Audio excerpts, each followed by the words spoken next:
Hello everyone, I'm Steve Savant, syndicated financial columnist and money-colored commentator. On today's show, Indices as benchmarks to gauge success, part 4 in our series on index investing. A lot of people say, hey Steve, I've kind of graduated from index funds. I think I can do better. Well, we'll see. A lot of people say their portfolios will outperform the indices like the S&P 500. Day in and day out, most portfolio managers, I'm saying including RIAs and individual registered reps, I don't think can play better than some of the indexes like the S&P 500 index, but I leave it to you. Do your due diligence before you make a call that you can outperform these indices. But a lot of people use them as benchmarks and gauges. Hey, how did we do against the S&P 500? How was our return and our performance? So if you check it out, like an S&P would be a good benchmark, a good reference point. I want to know, am I successful? I won't know that. I need to know against what. So let's take a look at a portfolio. This is just basic thinking again. Remember, we're just talking about basic understanding. We're not trying to get too deep. Oh, before I go there, I want to make sure I talk about this.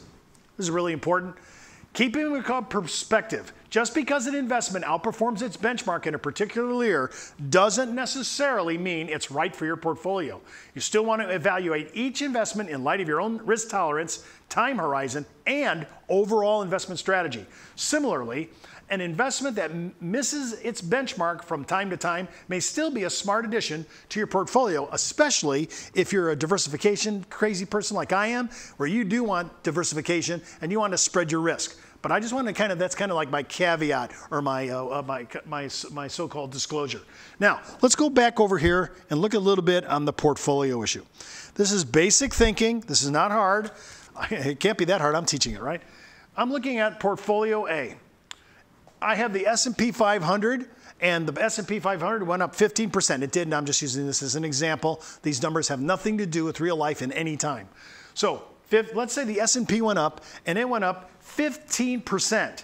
You took your portfolio and said, oh, I only went up 8%. So you would say your portfolio underperformed against the S&P 500. It underperformed.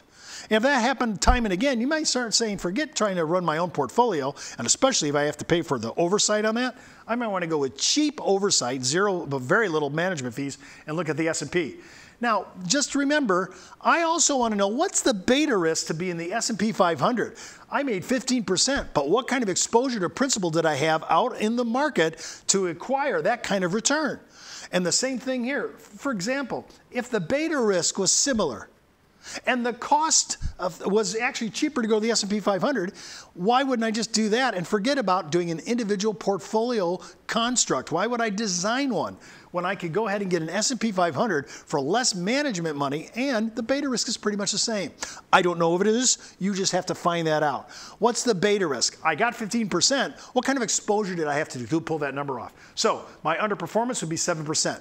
But let's look at a flip side of this. So now I have portfolio B. S&P went down 10%. My portfolio was only up 1%, but it was up. So I take the 10% of the S&P plus my 1% in the positive realm, and I had 11% outperforming. Now, you say, I outperformed the S&P. I only made 1% of my money. But remember, in relation to S&P being down 10%, you actually beat it by 11 points that year. Again, there's no real solace, I guess, of only making 1 point, but it's relative, right? You know, we're talking about Einstein's deterministic universe, right? So it's relative. So I'm looking at the S&P in this case, and it was a poor indicator for this performance. Now, think about this. In 2001, 2, and 3, the S&P 500 was down double digits compounded for three straight years. So there wasn't many people that were beating anything at that time. I mean, if the S&P was down, the odds were high that the other portfolios were down and maybe even more down than the S&P. So when I looked at those 3 years and studied the S&P being negative, you start to come to the place where you go, okay, I see some numbers here and I need to know how should I stick in this market? I stayed in this market, and I did. I was in the S&P, and it kept going down and down and down. Now, when we got into indexing, when the insurance carriers came in, they started giving us a hedge protection. We couldn't participate in the dividends, but they allowed us to participate in gains and then lock those gains down and have no negative crediting to our account where our account is accumulating, no negative. So if we had 3 straight years of negative in the S&P from 2001, 2, and 3, we really enjoyed it because we didn't see any losses in those 3 years. Now, we might not have made money, but we didn't lose money. And if you say, Steve, I love that, well, that's a hedge protection. That's why they call it, it's kind of an insurance written by insurance companies in annuities and index universal life. You need to look at that if that's something that's attractive to you. Now, I also want to go on to the next one and talk about this. But before I do, I want to talk about this man, probably the godfather of indexing. And this over here is kind of like what I call the Model T of index funds. In 1975, John Bogle, one of the pioneers of investment, proposed a new category of mutual funds, which was what was, for that time, is pretty radical viewpoint. And the investment, radical investment objective, the fund would not try to beat other funds or other indexes or measure it as it measured by the S&P 500. It would only attempt to match it. Can you imagine playing chess? I'm just asking. Can you imagine playing chess and my actual goal in the chess is not to win, it's just to come to a draw or just to meet my opponent and stay even, maybe stalemate. The same mentality when you think about it is I'm not trying to beat it, I'm just trying to arrange my funds to match it. Somehow in his thinking, John thought this would be an excellent way to keep your risk tolerance, your risk down a little bit and to really manage to a goal. Not try to defeat it, try to take risk and try to take unwarranted opportunities, but just to try to match it. The fund wouldn't aim to beat the market as measured by the S&P 500. It would attempt just to match it.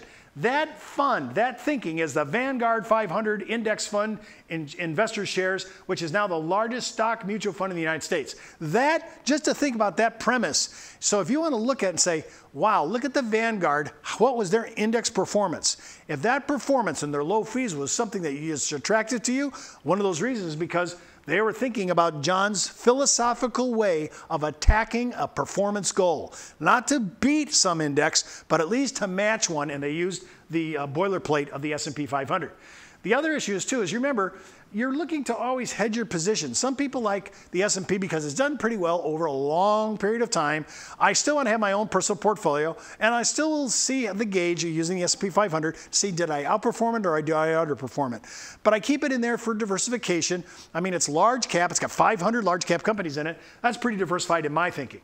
Now, when you think about this, exchange-traded funds have kind of come up and become the new player in this market.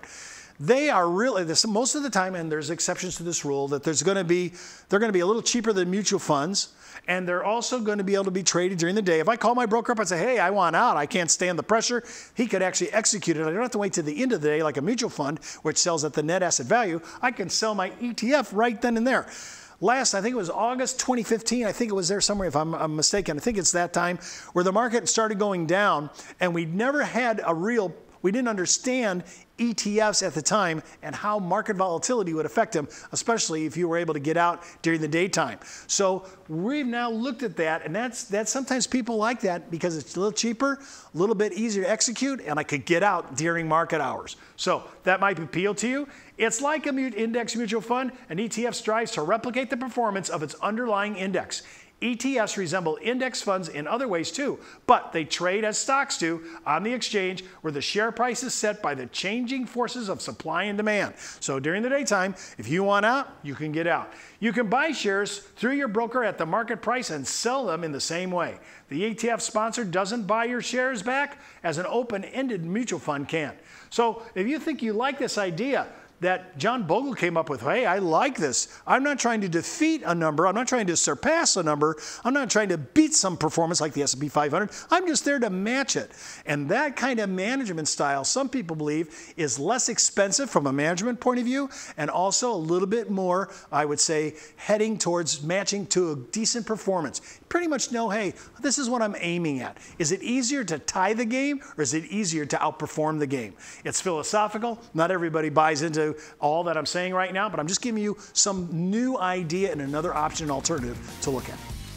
Don't forget to watch our next segment on index mutual funds, ETFs, options, annuities, and life insurance. Part 5 in our series on index investing. And keep in mind, before moving forward with any of the ideas on our show, always check with your tax consultant, legal counsel, or financial advisor. You've been watching Steve Savant's Money, the name of the game.